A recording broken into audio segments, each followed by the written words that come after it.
Hey guys, welcome back to the Blue 7 channel. Now today we are here with something different. Sorry about me not posting videos for a little bit. I have been somewhat sick. So I did want to post something, but I would just be coughing and sneezing the whole time. So I thought not to do it. Also, you may notice that my voice sounds a little bit different. I don't know if it's coming out echoey, but something I did notice is that it was not picking up the little humming in the background. So this is something for you guys to decide. To tell me whether or not you want me to put the old mic back on or keep this one. And from then on I'll do whatever the heck is best. But I'm going to keep this one until you guys say otherwise. Mainly because I don't get the loud ringing in the back. And I think I can deal with the slight echo.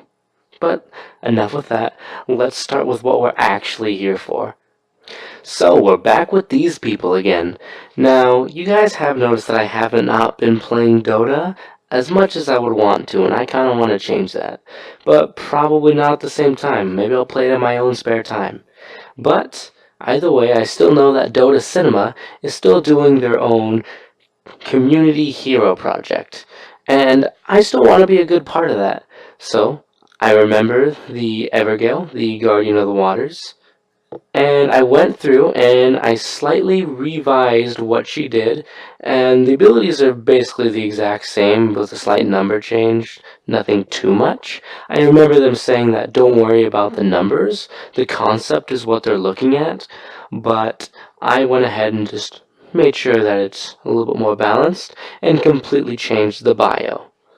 Alright, so let's start off with the summary. Evergale. Evergale is a melee support hero who is based on water and affecting teammates based on how much water they have. Now that'll come into play a little bit later. Evergale is a melee support hero that is mainly a lane support and an all-around general support. If we move into her overview, by the way, ignore my little stats thing here because I actually don't know what good scaling is. And I don't know much about intelligence scaling, agility scaling, all those different kinds of scalings. I don't really know what's what right now. But ignore all this as we go into the overview. So, Sacred Waters. It is a unit target skill. Evergale channels her water's healing properties continuously, healing target ally in short range. While channeling, target ally can move, but if out of range, the channel is cancelled. You can also target bodies of water. This includes the river and water caused by your other abilities. When targeted, Evergale will move to target location in the water and begin channeling. Sacred Waters now affects all allies in that body of water. If water from Holy Torrent connects with the river, both bodies of water are affected. So what Sacred Waters is basically think of Pugna and his ult, how he's able to give health to his allies, except with this ability, it doesn't harm her. All it is just to cast, channel, give a heal over time, and you're able to target the river, meaning that if you're having a fight in the river, just pop it right there and all your allies are fine. Mostly, I mean, they still gotta deal with the enemies. And water from Holy Torrent will connect. Now, I'll go over that later.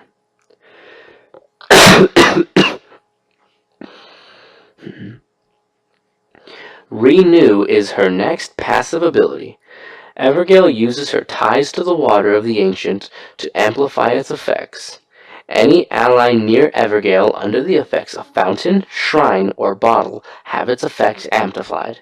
After an amount of time, Evergale will passively restore one bottle charge to all allies and herself in a radius. So this means that when your team is in Fountain, they will recharge faster. When your team is with you and they're by a shrine, they will recharge faster. And same thing with the bottle, which is good for mid laners, so who knows, maybe you might duo mid lane. But either way, you restore bottle charges as well. And granted, it's not going to be quick starting off, but it will get quick eventually when the bottle is essentially useless. But that is what it does. It's a passive ability that kind of helps your team stay regenerated a little bit. Holy Torrent is her next target area channel ability. So, Evergale summons a small torrent in an area. Any enemy caught in the torrent is slowed and revealed to all allies. All enemies in the torrent gain a trail of water debuff for a duration, keeping them under the effects of Holy Torrent. If any enemies walk into the river or torrent while under the effects of Holy Torrent, the trail debuff is refreshed. This ability counts as a body of water for sacred waters. So, what this means is that you basically just channel kind of like a Kunkka torrent, how it kind of pushes people up. Except that yours doesn't do that, it just slows them. That's all it does. But they do have a trail of water debuff, and they can't escape your sight, because you see them now. So what happens is when they walk, they'll leave a trail of water behind them. And what happens is, if they connect this trail of water to the river, that means you can activate your first ability up here, Sacred Waters, and it will connect to the trail that they're leaving by Holy Torrent. Now this would work because let's say one hero is chasing someone under the effect of Holy Torrent but is going to die. You can activate your Sacred Waters up here, and if your ally is standing on the trail, they will be healed while they're chasing all the way down the map. Granted, it doesn't last long, but if they do keep it refreshed, it will be kind of troublesome. Her last ability and her ultimate ability, Sacred Gift, is a no-target channel ability. Evergale channels her water's healing powers, enchanting her allies in a radius with lifesteal and spellbam for its duration, non-stackable. Upgradable with the Aghanim Scepter, making the Sacred Gift global and decreases its cooldown.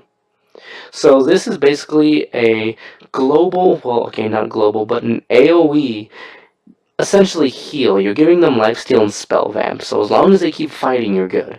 And it is significantly large, the amount you give them. Now this is great because it's not an instant heal, they have to work for it. But it's so useful and non-stackable that it makes the fight so much more in your favor that you're actually able to stand a chance. Because if you're getting squashed and you have a high damage Sven, this would be a perfect time to play it. Now the talent tree. In the first one, you can see mana regen or +2 health regen. I personally would choose the mana. Then, at level 15, the next talent is +20 movement speed in the river or invisibility in the river. I don't know which one you choose. I guess it'd be based on what game you're playing. At level 20, +300 radius on Holy Torrent. And you'll see, because the Holy Torrent is actually pretty slow and pretty small in size, or 120 gold per minute. And her 200 and what am I saying? Her 25 level talent is either 25% cooldown reduction, or when in the river, all enemy units are revealed. This includes invisible units. Now, this is the rundown of her abilities. I want to go down to her bio and say her backstory. If you guys don't want to hear that, go ahead and just skip to the next part of the video. I'll give you time. Okay, hopefully everyone that stayed wants to hear the bio. So, Evergale was born into a world of chaos. Land and sea creatures were at war with each other, killing, stealing, and raiding settlements, any they could find.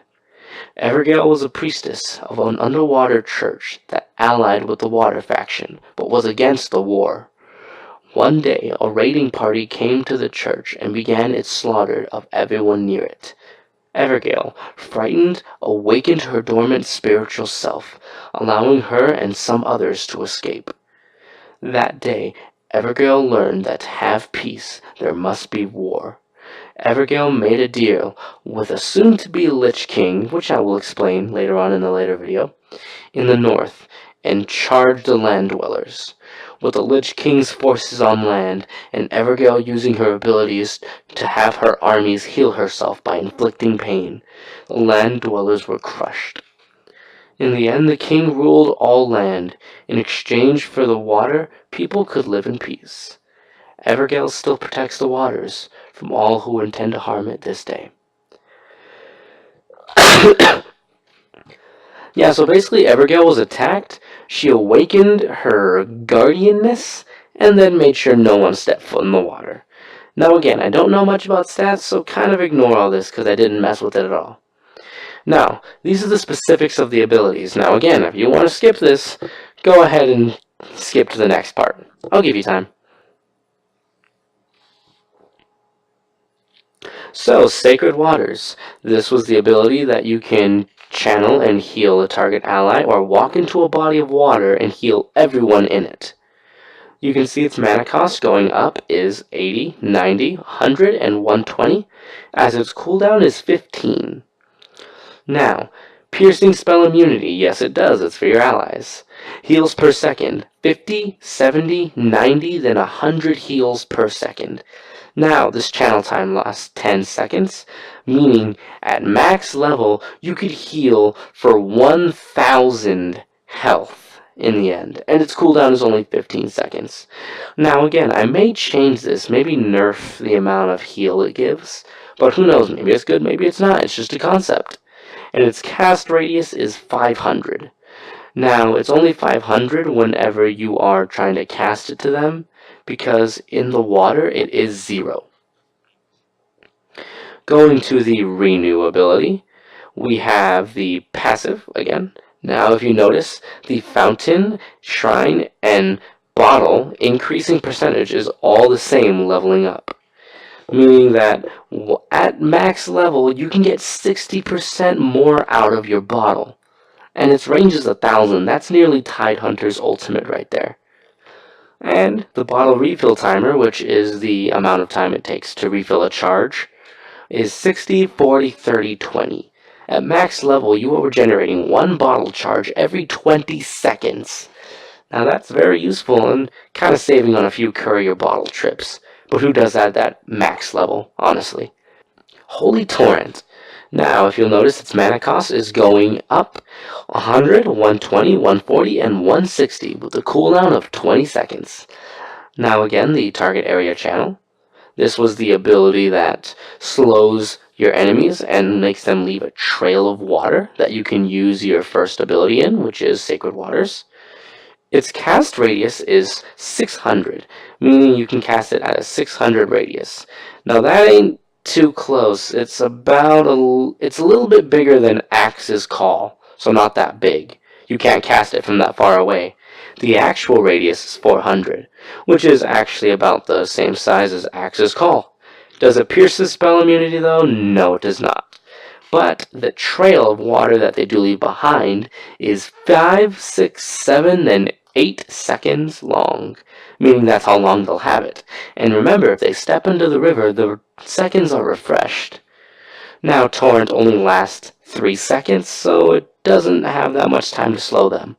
But the movement speed slow kind of adds up a little bit, going to 5, 10, 15, then 20 at the max level. Sacred Gift, her ultimate, which is the Spell Vamp and Lifesteal Amplifier. Its mana cost is actually pretty high, going at 250, 250, 300, 300. And its cooldown is also very high, 160, 150, 140. Still pretty big. I believe Enigma's is only 20 seconds longer. So, as you can see, it does pierce the spell immunity of your allies. It's channel time, because remember, you are channeling the whole time you are doing this. That's the downside. It can be stopped. But, pierce the spell immunity, yes it does.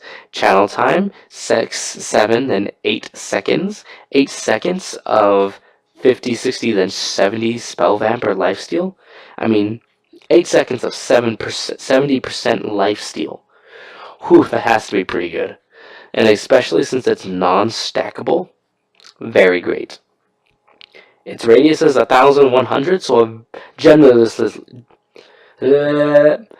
a generously large radius.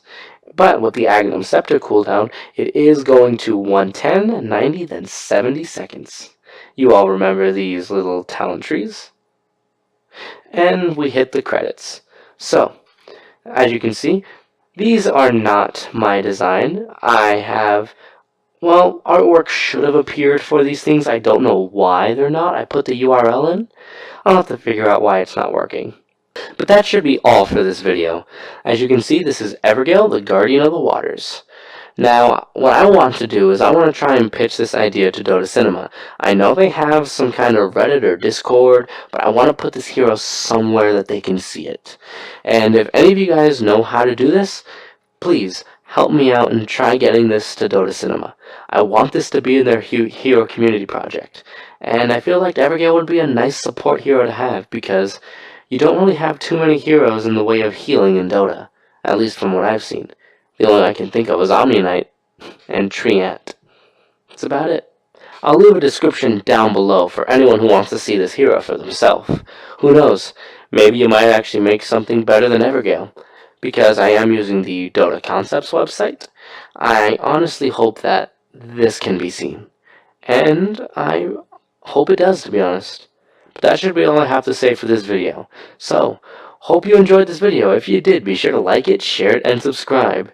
And if you have something to say about my mic quality, be sure to comment down below.